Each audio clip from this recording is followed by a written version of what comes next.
Assalamualaikum warahmatullahi wabarakatuh. Halo anak-anak semua, bagaimana kabarnya hari ini? Ya, semoga kalian tetap sehat ya, tetap semangat belajarnya. Hari ini kita akan belajar tematik, tema 1 hidup rukun, subtema 3 hidup rukun di sekolah, PPKN materi menyebutkan pengamalan sila pertama, sila kedua, sila ketiga, sila keempat, dan sila kelima Pancasila di sekolah. Ya, silahkan kalian simak video berikut ya.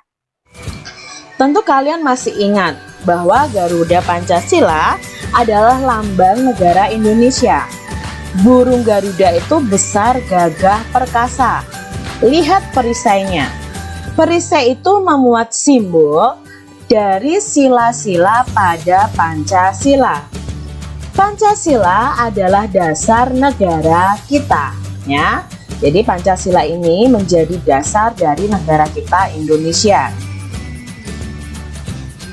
Pancasila berasal dari dua kata, yaitu panca dan sila. Panca artinya 5, sila artinya dasar atau aturan. Pancasila adik-adik artinya adalah 5 dasar atau 5 aturan. Ini adalah bunyi Pancasila. Di situ juga disertakan simbol dari masing-masing sila. Sila pertama simbolnya adalah bintang. Bunyinya ketuhanan yang Maha Esa. Sila kedua adalah rantai emas. Bunyinya kemanusiaan yang adil dan beradab. Sila ketiga adalah pohon beringin. Bunyinya persatuan Indonesia. Simbol sila keempat adalah kepala banteng. Bunyinya kerakyatan yang dipimpin oleh hikmat kebijaksanaan dalam permusyawaratan perwakilan.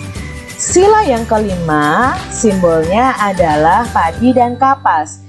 Bunyinya keadilan sosial bagi seluruh rakyat Indonesia.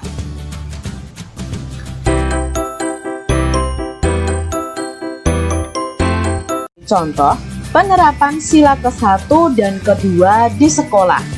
Nah, sila ke-1 contoh penerapannya di sekolah: berdoa sebelum dan sesudah belajar, bermain dengan siapa saja tanpa membedakan agama, menghormati teman yang berbeda agama untuk melaksanakan ibadahnya. Jadi kalau ada teman kalian yang akan melaksanakan ibadahnya di sekolah, kalian harus memberikan kesempatan dan tidak mengganggu mereka. Contoh penerapan sila kedua yaitu bermain dengan rukun, tidak mengejek teman, menolong teman yang membutuhkan bantuan, berbicara menggunakan bahasa yang santun dan sopan dengan guru. Jadi ini merupakan penerapan sila kedua yang bisa kalian lakukan di sekolah. Penerapan sila ketiga di sekolah. Nah, ini adalah contoh penerapan sila ketiga di sekolah. Mengikuti upacara bendera dengan khidmat. Memisahkan teman yang sedang bertengkar.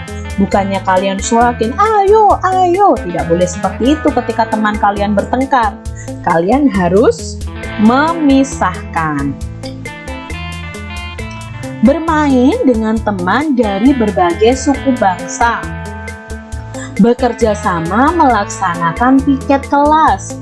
Menjaga kerukunan. Itu adalah penerapan sila ketiga Pancasila di sekolah. Beri tanda centang pada kolom yang tepat.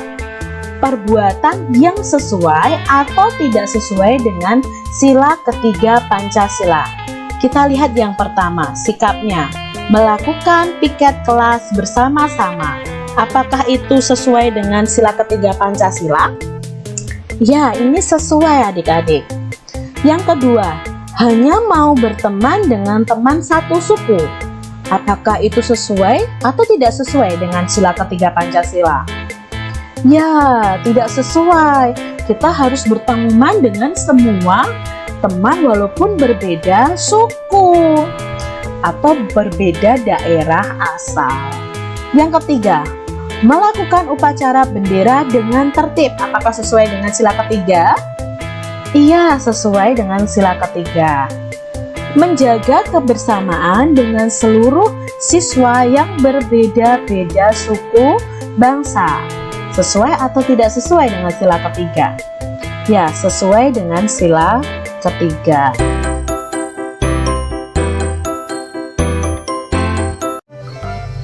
Penerapan sila keempat di sekolah. Ini adalah contoh penerapan sila keempat di sekolah. Yang pertama, menghormati pendapat orang lain. Nah, ketika bermusyawarah, jika ada teman kita memberikan pendapat, kita harus menghormatinya. Bermusyawarah saat berdiskusi, saat mengerjakan tugas kelompok. Nah, itu adalah penerapan sila keempat juga adik-adik. Tidak memaksakan kehendak kepada teman. Saat bermusyawarah, kita tidak boleh memaksakan kehendak atau pendapat kita kepada orang lain. Kak, boleh enggak kita berbeda pendapat? Sangat boleh adik-adik. Dalam musyawarah tentunya boleh jika berbeda pendapat. Tapi diingat, jika pendapat kita tidak diterima, maka kita tidak boleh marah.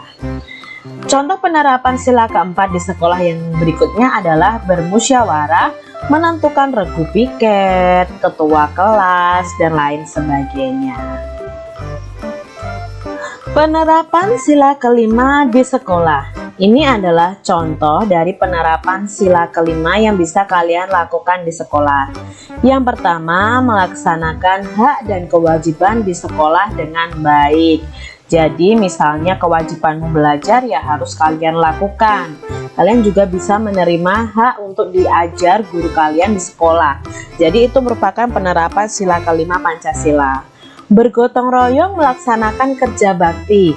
Di sekolah kalian tentu pernah mengadakan kerja bakti. Itu juga menerapkan sila kelima Pancasila.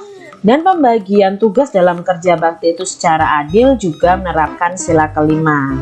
Tidak mencontek saat ulangan, ini juga merupakan penerapan sila kelima Pancasila di sekolah. Ya, tadi adalah materi hari ini. Ustazah harap kalian semua paham ya dengan apa yang Ustazah sampaikan. Sekian dari Ustazah. Wassalamualaikum warahmatullahi wabarakatuh. Tetap semangat.